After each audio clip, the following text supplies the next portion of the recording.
Hello. In this video, I'm talking about the sustainability work that Chester Zoo do and show throughout their zoo. But I just wanted to preface this video by saying that it is not in any way sponsored, endorsed or paid for by Chester Zoo. But I wanted to try out like a video series of focusing on organisations that are doing well with sustainability and how they're embedding sustainability within their sort of organisations. So I may do some more in the future, but let me know in the comments if this is something that you are interested in seeing. So on the last bank holiday weekend of August, we ventured to visit Chester Zoo, which was a bit of a bold choice of location for a bank holiday, but nevertheless, we had a great time. This was my first time visiting Chester Zoo. Although I did used to watch The Secret Life of the Zoo, so I'm aware of a lot of the work that they do at Chester Zoo. But on this visit, I was particularly excited to learn about their sustainability and conservation commitments, as well as how they communicated this throughout the zoo. So first and foremost, Chester Zoo is a Baza zoo. Baza stands for the British and Irish Association of Zoos and Aquariums. And the organisation is a charity that represents zoos that are committed to conservation, education and research. This charity requires zoos to uphold the highest standards of animal care and welfare. I personally only visit zoos that have been accredited by Baza or are part of this scheme, and that just to make me feel a bit more comfortable, knowing that they're doing good for the environment and for the animals, and that they sort of have high standards for doing so. In addition to being a Baza zoo, Chester Zoo itself is a conservation charity, and it carries out conservation work through its Act for Wildlife conservation campaign. The zoo's core mission with this campaign is to prevent extinction, and through this mission, actions that are taken at Chester Zoo involve reducing ecosystem threats caused by climate change, tackling waste pollution and overexploitation of natural resources. Chester Zoo's sort of bigger goal and aim is to be a leader in sustainability and attractions. So what are they doing to work towards this goal? Well, in 2021, Chester Zoo implemented what they are calling their 10-year conservation plan. Within this plan, they outline their intention to work towards the Sustainable Development Goals and the post-2020 Global Biodiversity Framework.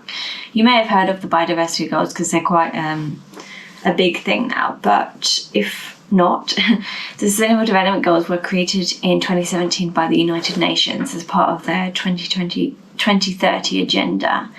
And there are 17 goals in total, which are no poverty, zero hunger, good health and well-being, quality education, gender equality, clean water and sanitisation, affordable and clean energy, decent work and economic growth, industry, innovation and infrastructure, reduce inequalities, sustainable cities and communities, responsible consumption and production, climate action, life below water, life on land, peace, justice, and strong institutions and partnerships for the goals. If you want to know a bit more about the SDGs, I will leave a link below, but they are the main focus areas that countries and organisations are aiming to work towards in their sort of sustainability goals and action plans. Each of these goals have like further targets within them too. And then the post-2020 Global Biodiversity Framework is an action plan that aims to improve the relationship between society and biodiversity. And this framework also works in alignment with the 2030 agenda and the Sustainable Development Goals. So according to their 10-year conservation plan, actions that Chester Zoo are taking include ensuring all the animals in the zoo exist within their naturalist environment. This is something that the zoo's founder, George Mottershead, was passionate about when he opened the zoo in 1931. As well as this, they do a lot of research and education on all animal species within the zoo. This can be seen as a visitor in many of their talks at many of their exhibitions throughout the day, and also on their notice boards of information next to each animal exhibit and next to some of the plant species. For example, we attended the penguin talk on the day that we went, a talk which included information about the habitats of penguins, as well as highlighting environmental and sustainability concerns associated with penguins and their decline, such as overfishing and the exploitation of ocean environments, as well as the importance of buying MSC certified fish for those who eat and buy fish. Chester Zoo also undertakes work in managing species populations and landscapes and influencing the behaviour patterns of the general public as well as the government. Chester Zoo works with conservation scientists and practitioners around the world in order to prevent extinction, and many of their keepers are included in this. In their conservation management plan, they list 19 examples of conservation work that they undertake. This includes surveys and monitoring, policy-level consulting, and community-led human-wildlife conflict mitigation. Again, as you're going throughout the zoo, you can see the staff working on these conservation projects throughout the day as well, in different areas and different exhibits of the zoo. So it's something that you can definitely see as a visitor throughout the zoo. And then with regards to how they influence people's behaviours, one of the more obvious ways they do this was surrounding waste. Throughout the zoo, there were many separate waste bins which were labelled waste, recycling, food waste and compost. This encouraged people to take care of their food waste correctly, and as far as I could see, people were paying attention to this and separating their waste correctly. This is more commonly known as nudge theory, where you're gently nudging people towards making better decisions, for example, in relation to sustainability, in a way that often makes people don't even realise that they are sort of being nudged to make more positive behaviour changes. So it's a good way to encourage sustainability that doesn't feel forceful.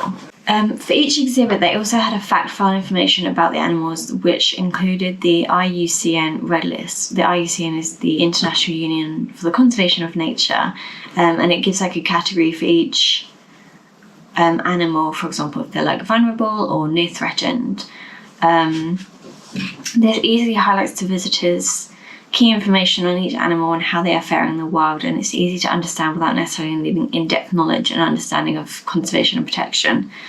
But because the zoo doesn't just take care of animals and plants too, there were also fact files and IUCN ratings for many of the plant species throughout the zoo too. In addition to the IUCN rating and the fact files at the zoo, many of the animal exhibits have more specific information boards, such as at the orangutan exhibit there was a board about sustainable palm oil, and it was explaining the importance of opting for products that are sustainably sourced, that use sustainably sourced palm oil rather than boycotting palm oil completely, and the impact of sustainable as well as this, the board showed the impact of unsustainable palm oil on the orangutans and their habitats.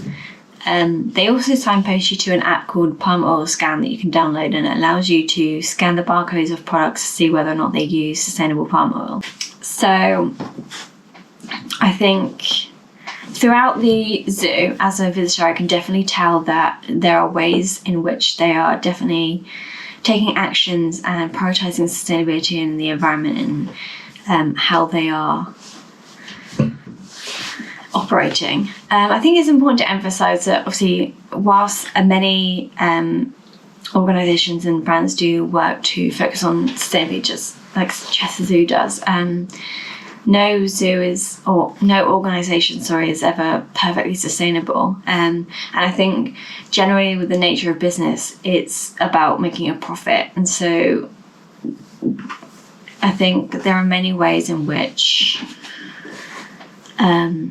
many organisations, even if they're doing a lot of good things, there's always more. I always find there's always more, or there's always different things that organisations can be doing and working towards making sustainability. And I think, although I'm impressed by the work that Chester Zoo are doing in terms of sustainability, I'm not trying to at all put them on a pedestal and make out that they're perfect, because I don't think that any organisation is. But I think that I was quite happy to sort of pay the admission fee and give them my money and see that they were doing things to look after the animals and protect the environment and encourage sustainability within their zoo, but also for like encouraging those kind of behaviours outside of the zoo as well. So I hope you enjoyed this video, and do let me know if you want to see kind of this type of video for other brands, or give me suggestions on brands you might want me to have a look in depth at what they're doing for sustainability. But thank you very much for watching, and I'll see you in the next video.